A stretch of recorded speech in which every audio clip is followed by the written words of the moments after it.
afternoon, and it's time for our news updates at 2 with me, Tandy Wimsmara.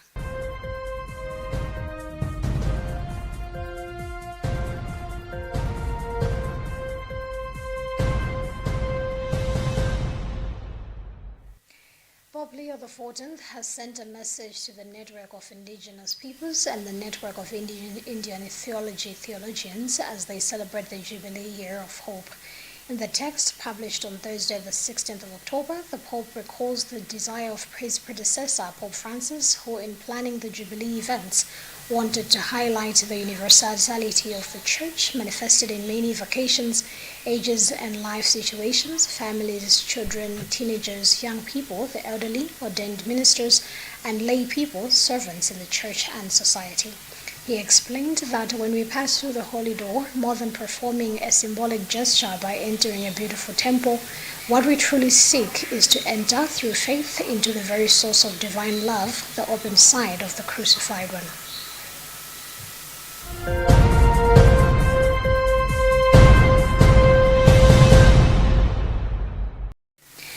The National Advocacy Platform NAP has raised concerns over President Peter Mutharika's delay in appointing a full cabinet, warning it may hinder decision-making and disrupt government operations.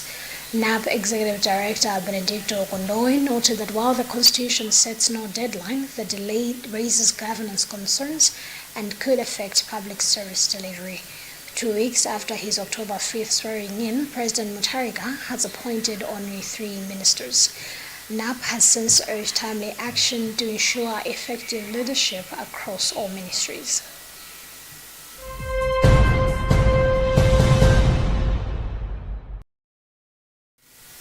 United Democratic Front UDF National Director of Women Aisha Mambo has attributed the poor performance of many women in the September 16th elections to a lack of adequate support and insufficient preparation for voter engagement efforts.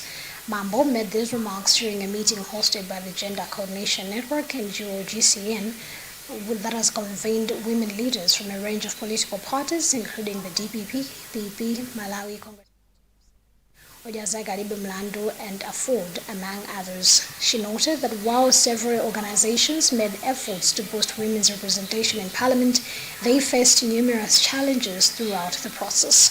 Mambo has also highlighted the role of biased media coverage in undermining female candidates, stating that negative portrayals in the media damaged their public image and significantly reduced their chances of winning.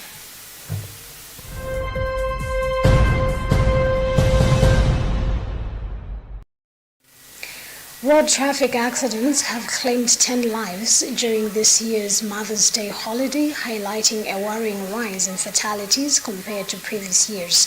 Malawi Police Service statistics show that 7 accidents were recorded over the holiday period, with 4 of them proving fatal. The Central Region accounted for 6 of the incidents, while 1 fatal accident occurred in the Eastern Region. Deputy Police spokesperson Alfred Shintere has expressed concern over the spike in road accidents, pointing out that only 4 accidents were recorded during the same period last year, resulting in 3 deaths. He has identified excessive speeding as the primary cause of this year's tragic outcomes and has urged motorists to exercise greater caution on the roads.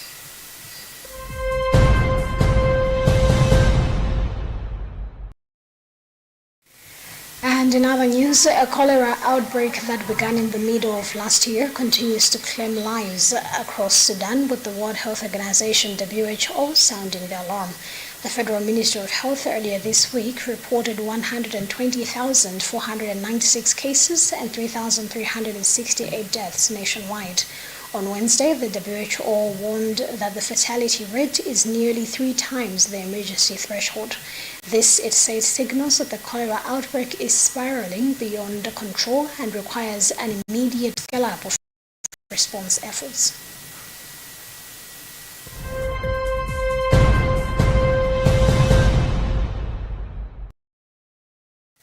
And that's about what we had time for in this edition of our news updates at 2. Remember to follow these stories and more on our Facebook page at Luntha Television, and we're also on YouTube at Luntha TV Official. My name is Tandy Wimsmara. Good afternoon.